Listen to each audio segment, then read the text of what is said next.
Hey, everybody. Welcome to another episode of the U School Podcast. I'm Scott Schimmel, the host, and I'm here with, she's been a friend for, 5, 6 years. I mean, I'd call you a friend. I don't know if you would call me it for that long. But this is Corrie Myers. And Corrie, I knew her as a teacher. We're going to get into that. She's no longer a teacher, but still educating.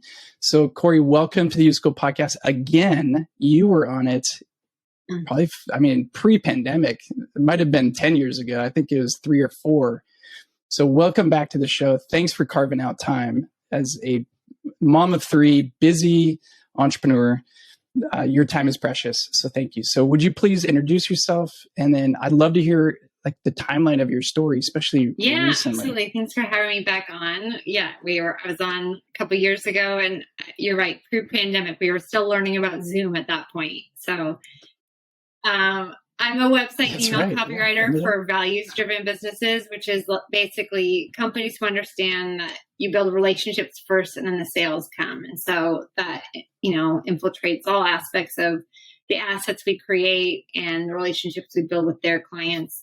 Typically, it's in the education or mental wellness space, but really, kind of like we talked about off the call, I'm in the business of working with people who like people, who value humans, and that Brene Brown quote, people are just people.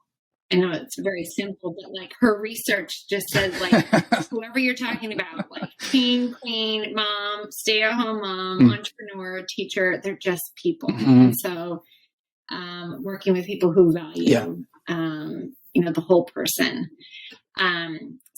I started out as a teacher, taught for 15 years, and that's how we connected here in, San Diego County. So taught there, loved it, loved the work I got to do, worked in a couple different school districts, and kind of had this moment when I was teaching seniors where I thought I was teaching the book, The Alchemist, and we were talking about their journey and finding their passion. Oh, yeah.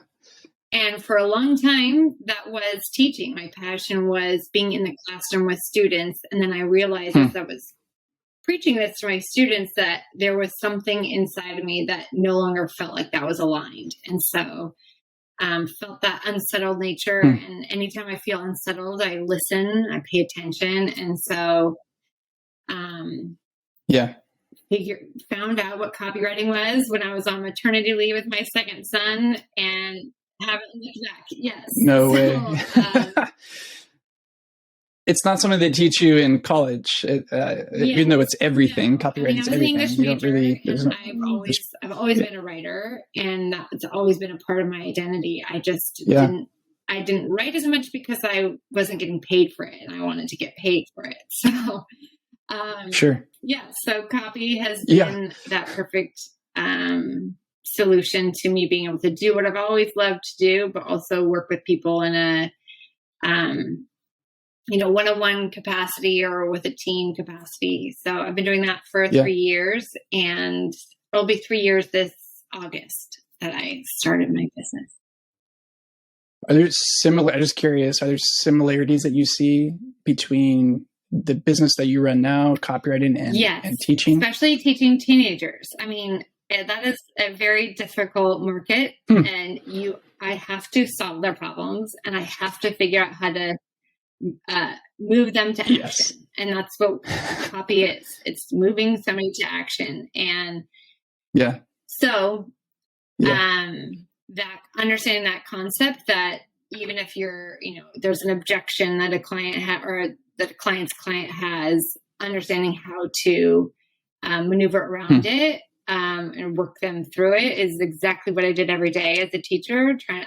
You have students who are there because they have to be there. They didn't have a choice, but I still need to convince them to read a book and enjoy it. So that mindset of just being able to problem solve on my feet or and build the connections. I think that's the other big component is unless you treat the students like humans, they're not going to care what you have to say. And so I feel that that's especially true in copy, especially right now after the pandemic, when people understand marketing, they understand what a company is trying to do when they hop in their email inbox. So you have to treat them like humans and write like a like a real human being in a relationship. So, yeah. I'm curious your perspective. The topic that I teed up for you today is a part of this ongoing series of these big questions we want young people to be able to answer. And the question for this one is, what grounds you? And the idea behind it is that life is stressful and life can be disorienting. Not can be, it is disorienting. And now we're on the other side of the pandemic, we think, but we are wading in our country through pick any number of big issues, stressful issue. And I guess my perspective that I want to get from you is being a part of an education system in a high pressure zip code in Carlsbad, high achieving kids and a top performing school. You got to see over your 15 years, I'm sure, a shift in the perspective that kids had towards stress. And so it's a big question. What grounds you? I want to get to what grounds you personally, but first, just want to hear about what you saw as a teacher as kids were shifting and the stress that they were receiving. I mean, I definitely saw a dramatic shift from when I started in 2006 to when I finished this last year. And I had a couple of key moments with students. Probably my first year in Carlsbad, where I saw very vividly their mental health issues, and it just changed everything. I just couldn't go back to the level of expectation that I had typically had. And I didn't mean I watered down curriculum or anything, but it just meant like they are human beings first. And I have I'm trying to help prepare them for college and for the SAT, etc. But I need them to be there. I need them to be whole when they get there. And so this was a candid conversation we had a lot in the classroom. And so in terms of what, for students, I used to always harp on sleep, which is not a shocking tactic to ground you. But I think just first naming the issue, I think naming that this is what we're all experiencing, naming that there are some ways out. For us, in the classroom, the goal is to try to build meaningful connections with the students so that they could, be empowered to understand how to advocate for themselves outside. So whether that was saying, I can't do any more homework tonight. I'm going to go to bed with my homework unfinished. So we talked about that a lot. Not necessarily the concept of what's grounding you, but I think that the concept of being self-aware of what you need, which is, I think they were so used to just feeling it and not knowing how to advocate that they need something to help them. And that's a shift that has to happen. I'm just imagining you with 3 little ones at home.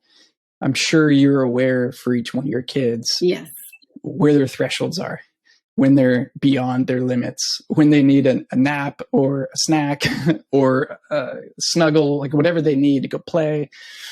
And you, I'm sure you and your husband do that for them. You take care of their needs. You're the ones who are managing their lives. But the shift, especially teenage years, that's got to start coming from you. So you're saying the first step is being aware of your own limits, which is, imagine all the adults in the world who don't really understand their own thresholds, their own limits. So how did you help them become aware? Is it asking the question? Would you share personal stories? We got really practical, and I primarily taught sophomores and seniors. And with the sophomores, I'd pull up a calendar, and then we'd map out their homework from each class. Like they were kind of in the same group of classes, so they would get a representative from AP Calc, from their chem class, etc., and they'd list out their homework, and then we'd talk through how long it would take. And then, okay, so if this feels like, and we'd look at my class too, you have this coming up. How do you manage this? So getting really practical, I didn't want to just talk about it. Like, let's get really practical and look at your calendar. Yeah. So let's say you have too much to do on one day. How do you go about talking to your teacher in a way that's respectful of what they're trying to accomplish, their time? How do you say, we have too much going on this week and we can't do 5 tests on Friday? And we would navigate how to have those conversations. Yeah. And sometimes I was the one who changed. Wow. Change my due date, which I know sounds so trivial, but the teachers have a lot on their plate and they're trying to manage so much in for us, we were on a 12-week block. And this came out of a student coming to me saying they had too much and they asked me to move my due date. And I was like, oh my gosh, this is amazing that you took the time to advocate for yourself in a respectful way. And it's hard. You have to kind of set your ego aside as a teacher to be like, a student is telling me that I'm doing something wrong, right? Or that I so that was something really practical and nitty gritty we did to help them learn how to advocate with the goal of getting more sleep. So it's like, we knew we needed more sleep. How do we reverse engineer the system so we can do that? One of the parts I love about you sharing that is, as a parent, I have 2 teenagers, the idea of me trying to share as the parent, here's what I think you ought to do, or for me to get practical with them, doesn't work, or hasn't worked often, because they know everything, obviously, and they don't need my help. So for you as the teacher to be the one leading through those conversations, practically, that's how this whole thing should work, I think. What do you do? What would you say to the teacher who has the perspective of kids are just, snowflakes these days. They're so soft.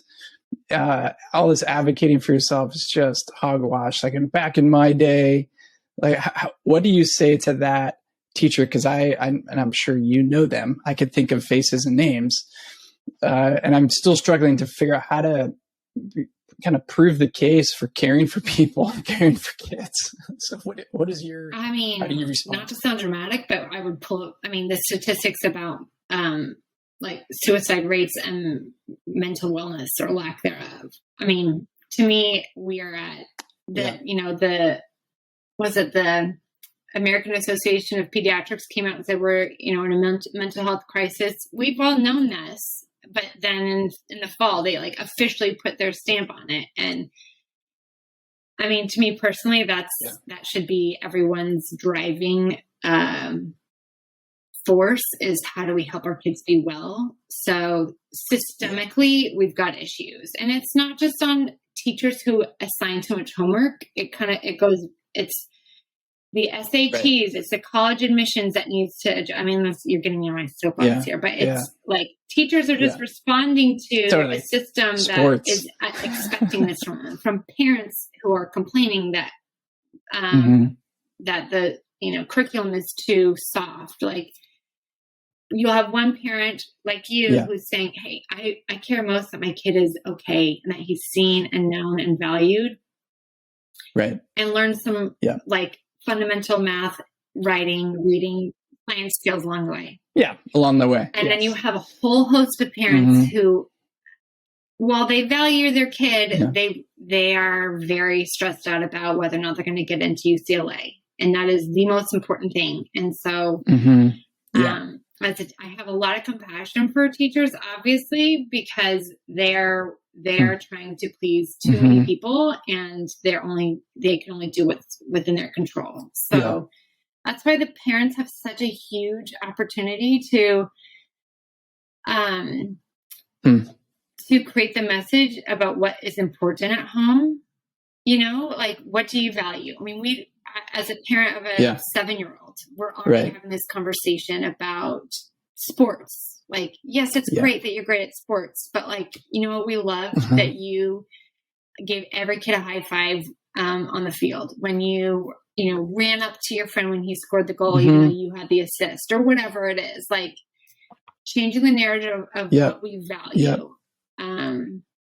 And the other part is, and this is why we need good teachers to stay in the classroom, is you and I both know how important it is to have those voices that are not parents in our kids' lives. And so, so sure, they may have a teacher who's hard and who has high expectations. They're gonna have to weather it, and we'll do our best to navigate that from the sidelines. Right. But just like helping them understand that that's a blip on the radar. They're going to have a really hard teacher who may not understand what they're going through, but that's not forever.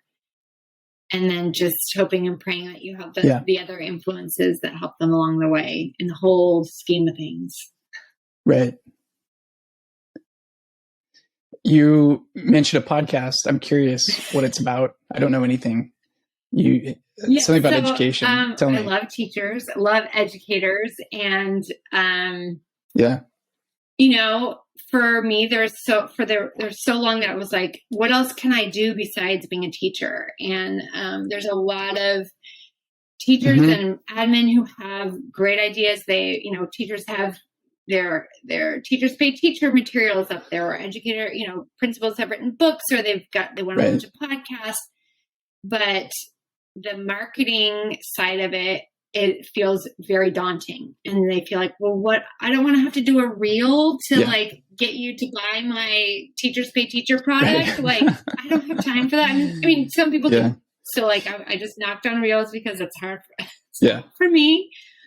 It is for other people. So another friend of mine who's a former teacher who became a copywriter, we are creating a podcast for teachers and educators who want to grow their impact outside the classroom. So the teachers got a teachers pay teacher side hustle. The admin, the principal who's got a book that he wrote but doesn't know how to sell it, wants to build their personal brand and increase their impact in a different way. And coming alongside them with marketing tips, copywriting tips. It's called Hello Educator.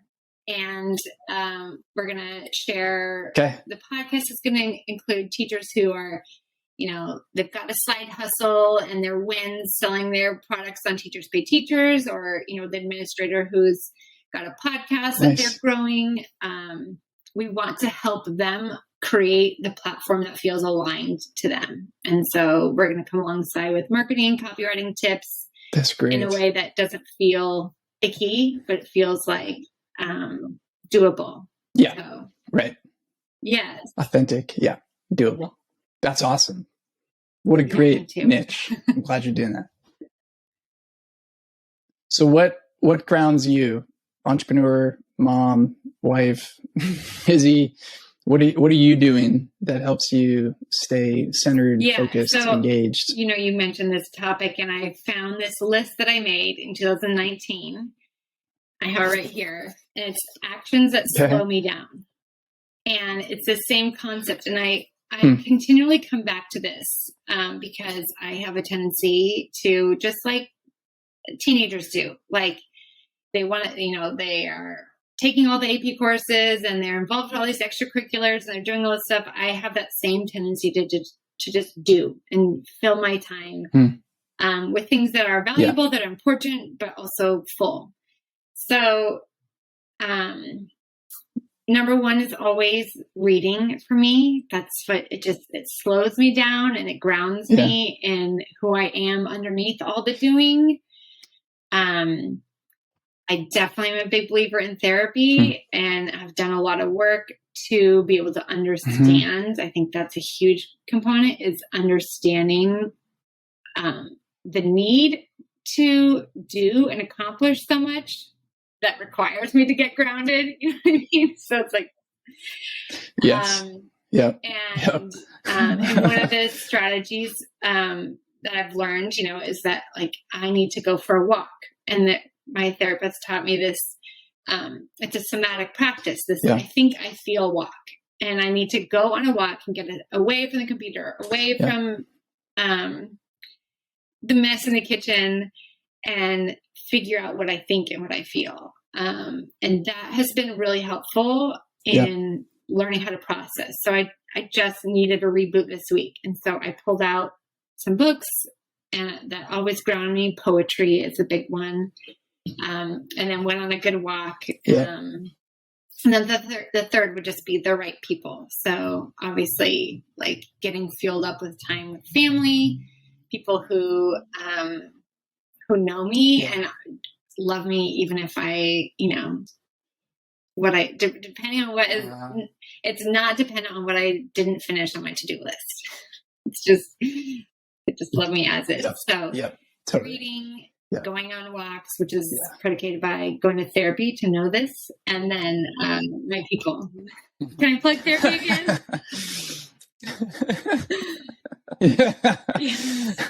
Your therapist is, and the website is.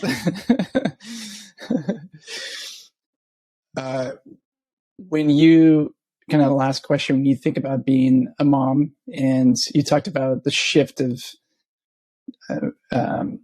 values for your kids, what's your word? What's your advice to parents? What do you say to parents whose kids are stressed? Because I guess I've known quite a few kids where the parents would say, we don't know where this comes from. We're not driving them. We're not looking at their report card or over their shoulder. Do you have any thoughts on that? Especially maybe from a mom perspective too. Since I have young kids, there's still stuff that I'm kind of implementing. My oldest is a second grader now. But the phrase we've always had when we notice that like things are just not working well is we need to change the narrative. All right, let's change the narrative. So that could just be, all right, we're outside.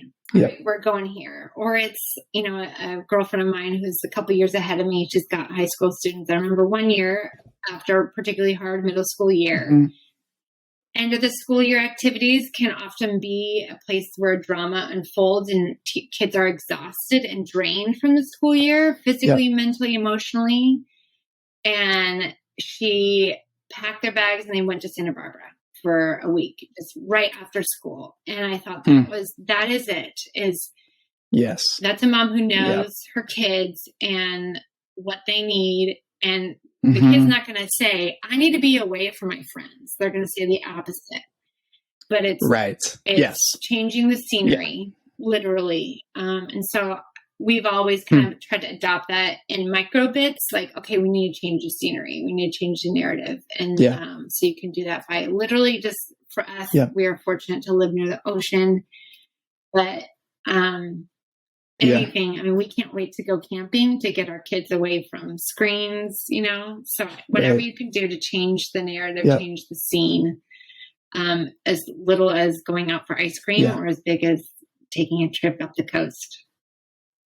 Right. Yes. And pulling them close. That's what I'm imagining as you're sharing that, like pulling them back in, mother hen. You're just looking at each other in the eye. You're not just passing each other. You're like, okay, I see you. Yes. Yeah. Eat. Yep. Yes. This is the center. Yes, this is home base. Kind of find it. And that is a somatic practice, a practice that grounds you. It's saying, okay, where is my center? I can't find it. I'm going to look to somebody else and see it in them. And then I can find mine. So, yes. Triangulation. So, yeah. Well, Corrie, thank you for being on the show again. Everyone check out, especially if you're an educator, obviously, Hello Teacher, the podcast coming. So just go to my website, CorrieMyers.com. You sign up for my email list and you'll hear about it. Find me on social. I'll talk about it, I'm sure. Perfect. Yeah. On all those reels you're going to do? There are reels. You will see text. If you want it, you have to read it. There you go. From an English teacher to you. Okay, thanks. Thanks, Corrie. We'll see you soon. We're taking the mystery out of building a meaningful life with a step-by-step roadmap. In school, you're taught everything under the sun. from algebra to art history to aerodynamics, but you're not taught how to understand yourself or given the tools to make sense of all the questions life throws your way. Without it, most people will take the path of least resistance, hoping it all just works out someday. That's why the U School is here. For over 10 years, we've been specializing in designing transformative curriculum and learning environments to guide people through life's transitions to find, define, and unleash great stories with their lives. You only get one life. You only get one story. Make sure it's the right one.